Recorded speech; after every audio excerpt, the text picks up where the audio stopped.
David learns how he must bring the ark to Jerusalem. The Ark of the Covenant had been at the house of Abinadab at Kiriath Jearim, Bala, for the last 92 years. David wanted to bring it to Jerusalem and put it in a new tabernacle he had erected. The whole of Israel assembled at Kiriath Jearim, and the Ark of God was put on a new cart with Uzzah and Ahio guiding it. They did not think it was important to obey God's instruction, that the ark was only to be moved by the Levites. David and all the Israelites were celebrating with all their might before God, with songs and with harps, lyres, tambourines, cymbals, and trumpets. When they came to the threshing floor of Kidon, Uzzah reached out his hand to steady the ark, because the oxen stumbled. The Lord's anger burned against Uzzah, and he struck him down because he had put his hand on the ark. He died on the spot. David was afraid and asked, "How can I ever bring the ark of God to me?" The ark was taken to the house of Obed-Edom the Gittite, where it stayed for the next 3 months. While the ark was at his house, the Lord blessed Obed-Edom and his family. David decided to bring the ark to Jerusalem, but do it the way God had instructed Moses it should be moved. No one but the Levites to carry the ark of God, David announced. The Lord chose them to carry the ark and minister before him. When the Levites had carried the ark for 6 steps, David made sacrifices to God. David asked the Levites to choose musicians to make a joyful sound with lyres, harps, and cymbals. The musicians were led by Heman, Asaph, and Ethan. The Levites were clothed in fine white linen, as was David. Kenaniah was in charge of the choir who led the singing.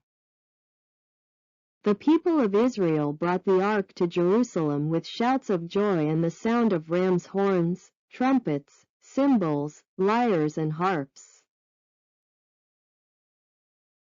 As the Ark of the Covenant was entering Jerusalem, David's wife Michal, daughter of Saul, watched from a window.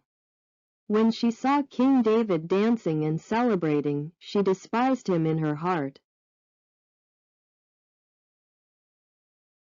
They brought the ark and placed it inside the tent that David had pitched for it.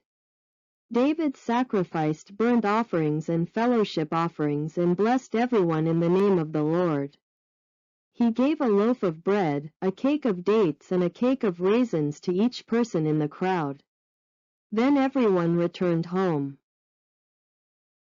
When David went home to his wife Michal, she said, "Is it right for the king of Israel to behave as any vulgar person would, in full view of the slave girls and servants?"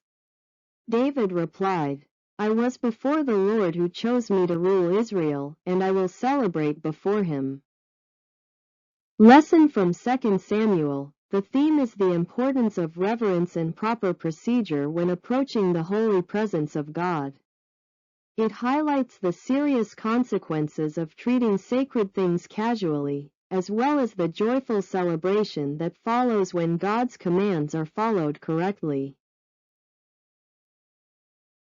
The mishandling of the ark. The passage begins with King David's initial attempt to bring the Ark of the Covenant to Jerusalem.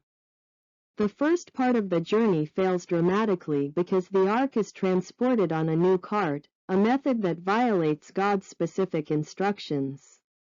According to the law, Exodus, and Numbers, the ark was to be carried on poles by Levites. This act of improvisation, no matter how well-intentioned, shows a lack of respect for the prescribed divine protocol.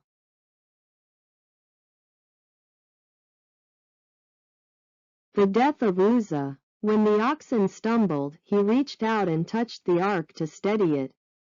The anger of the Lord was aroused against Uzzah, and God struck him dead.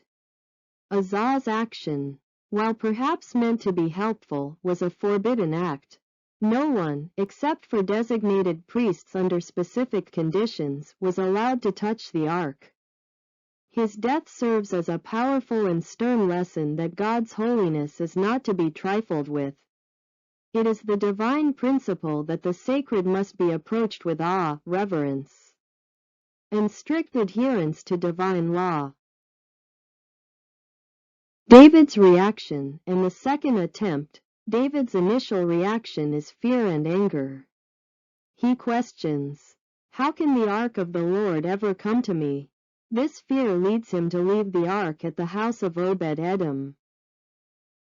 However, when he sees that God blesses Obed-Edom's household, David understands the problem wasn't the ark itself, but the improper method used to transport it. He then learns the correct procedure. The second journey is successful and is marked by joyful and appropriate worship with sacrifices and dancing. This story emphasizes that when God's commands are followed, blessing and joy follow. Shalom.